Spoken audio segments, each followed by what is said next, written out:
Actuellement, les deux pays sont en guerre et il est rare de voir des Iraniens venir se réfugier en Israël. C'est pourtant le cas de ce poète musulman persécuté dans son pays et qui se trouve actuellement ici en Israël. Julien, vous l'avez rencontré, on va regarder les images et on en parle juste après. Un Iranien à Tel Aviv. L'image est exceptionnelle. Payam a 30 ans. Pendant des années, il a été persécuté par le régime des Mollahs en raison de son homosexualité et de ses poèmes, dont certains ont été traduits en hébreu. Dans son pays natal, l'homosexualité est un crime et des jeunes gays sont régulièrement pendus en public. Je suis parti car la vie pour moi en Iran était devenue impossible. Ma famille en particulier subissait des pressions que nous ne pouvions plus supporter. Il faut que vous compreniez. En Iran, les homosexuels vivent dans le secret, mais ils ne sont pas les seuls. Être poète en Iran ou être simplement créatif est très triste, très difficile, car cela signifie être sans arrêt sous la pression et la censure du régime. Arrivé à un certain stade, tu finis par te censurer toi-même. Au fil du temps, Payam s'est lié d'amitié avec l'Israélienne Adi Lieberman via Facebook. C'est elle qui lui sert aujourd'hui d'interprète persan-hébreu et qui l'a aidé à obtenir un visa auprès du ministère de l'Intérieur. Une décision exceptionnelle, car depuis la révolution islamique, l'État juif est l'ennemi juré de Téhéran, le pays à abattre. Sur le passeport de Payam, l'interdiction de se rendre en Palestine occupée, c'est-à-dire Israël, est d'ailleurs clairement mentionnée. Rien qui ne l'effraie pour autant. Être venu en Israël ne fait pas de moi quelqu'un de courageux. Je suis courageux car j'ai réussi à survivre en Iran. Toute ma vie, j'ai entendu des mensonges du régime sur Israël. Mais vous savez, lorsque quelqu'un exagère dans le mensonge, plus personne ne le croit. Il y a quelques jours, j'ai visité le cœur d'Israël, Jérusalem. Je fais partie des millions de personnes à travers le monde qui ont rêvé de cette ville. J'ai ressenti quelque chose de très étrange, difficilement descriptible en arrivant sur place. Je ne suis ni juif ni religieux et pourtant j'ai été très ému lorsque j'ai touché les pierres du mur des lamentations. En Israël, tout le monde m'a chaleureusement accueilli. Je n'oublierai jamais ma première soirée. Des personnes que je ne connaissais pas m'ont enlacé en pleurant. J'ai eu la sensation d'être en famille.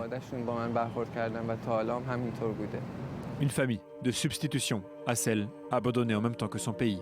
Il tente malgré tout de maintenir un lien avec ses proches, sans savoir quand il pourra les revoir. Il me manque énormément. Depuis que je suis en Israël, c'est de plus en plus difficile. Nos contacts sont devenus limités. Il me manque vraiment.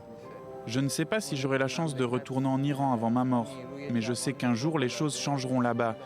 Les jeunes Iraniens sont très forts et très intelligents, mais je ne sais pas combien de temps ça prendra et je ne sais pas si j'aurai la chance de retourner un jour dans mon pays. Aujourd'hui, Payam espère qu'Israël prolongera son visa et lui permettra de rester dans ce pays où il affirme se sentir déjà chez lui. Voilà, un exilé en Israël. Pourquoi ce choix? Pourquoi a-t-il choisi Tel Aviv? C'est une démarche symbolique aussi? Oui, mais ce n'est pas une démarche politique. Concrètement, à ce qu'on pourrait croire, en fait, il vient avant tout pour lui. Il ne vient pas pour représenter les droits des poètes, les droits des homosexuels, les droits des créatifs. Non, il vient vraiment pour lui, pour s'assurer sa propre survie, pour soulager sa famille qui était soumise à des pressions. Certains ont été licenciés, certains ont été rejetés de l'université à cause de lui. Donc voilà, il veut simplement vivre. Je vous rappelle que les gays sont parfois pendus sur la place publique en Iran. Et pour comprendre un peu la tonalité, pour comprendre un peu l'atmosphère en Iran, je vous propose d'écouter les propos d'un ancien président iranien. C'était en 2010, c'était Mahmoud Ahmadinejad qui s'exprimait dans une université américaine où on lui demandait pourquoi il persécute les homosexuels. Écoutez sa réponse, ça en dit long. Mr. President, another student asks, Iranian women are now denied basic human rights and your government has imposed draconian punishments, including execution, on Iranian citizens who are homosexuals. Why are you doing those things? مطلقا ما در ایران اولا همجنسباز مثل کشور شما نداریم. We don't have homosexuals like در in your کشور ما country. چنین چیزی وجود نداره.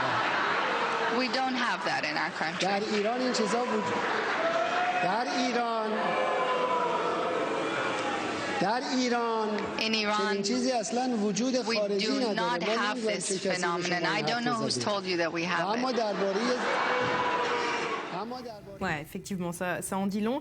Alors, on l'entend, hein, Payam l'explique, en Iran, la vie est également très dure pour les créatifs et ça nous permet de comprendre aussi le climat qui règne dans le pays. Oui, parce qu'il n'y a pas de liberté d'expression. Les artistes sont censurés, il faut se fournir les produits occidentaux au marché noir. Les réalisateurs doivent faire face à la censure. Il y a plusieurs histoires, notamment comme Mohammad Rasoulov. Regardez sa photo. Il avait été arrêté avec son collègue Jafar Pahani lorsqu'il co-réalisait un film. Il avait été arrêté pour actes et propagande hostile à la République islamique d'Iran. Les deux avaient été condamnés à 6 ans de prison et 20 ans d'interdiction de tournage. Et en 2011, Jafar Pahani devait participer au Festival de Cannes. Le régime ne l'avait pas laissé passer au Festival de Cannes puisqu'il était en prison. Donc il avait réussi à envoyer une lettre. Voilà, regardez, le Festival de Cannes avait laissé une chaise vide symboliquement à son nom. Et le ministre de la Culture de l'époque, français, avait lu une lettre de Jafar qu'il avait écrit depuis sa prison, simplement parce qu'il avait réalisé un film.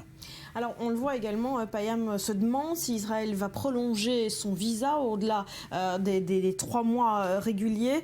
On le rappelle, les deux pays sont en guerre ouverte, il n'y a pas de relation diplomatique. Quel est l'intérêt d'Israël de l'accueillir ? Eh bien, dans un contexte de crise diplomatique sur l'agro-iranien, Israël veut montrer le côté du bien et le côté du mal. En accueillant un Iranien persécuté, Israël montre clairement qui est l'État démocratique, qui est l'État gay-friendly. Mais réellement, Israël est un État gay-friendly et un État démocratique. Mais évidemment, il y a un intérêt politique dans tout ça. Il faut comprendre qu'en Israël, de manière générale, c'est extrêmement difficile d'avoir un visa de réfugié. C'est plus facile d'avoir un visa de permis de rester sur le territoire, mais ça ne donne pas le droit au travail. C'est la plupart d'ailleurs des Africains qui ont ce visa. Et au-delà de ça, il faut comprendre qu'il y a un intérêt pour la culture iranienne en Israël, une culture culinaire, une culture également parfois musicale, avec cette chanteuse très célèbre, Rita, qui a une carrière extrêmement longue en Israël, qui a fui l'Iran lorsqu'elle était enfant. Sa famille a également fui l'Iran. Et en 2011, elle a réalisé un album entièrement en farsi, disque d'or, donc très en perse, oui, excusez-moi.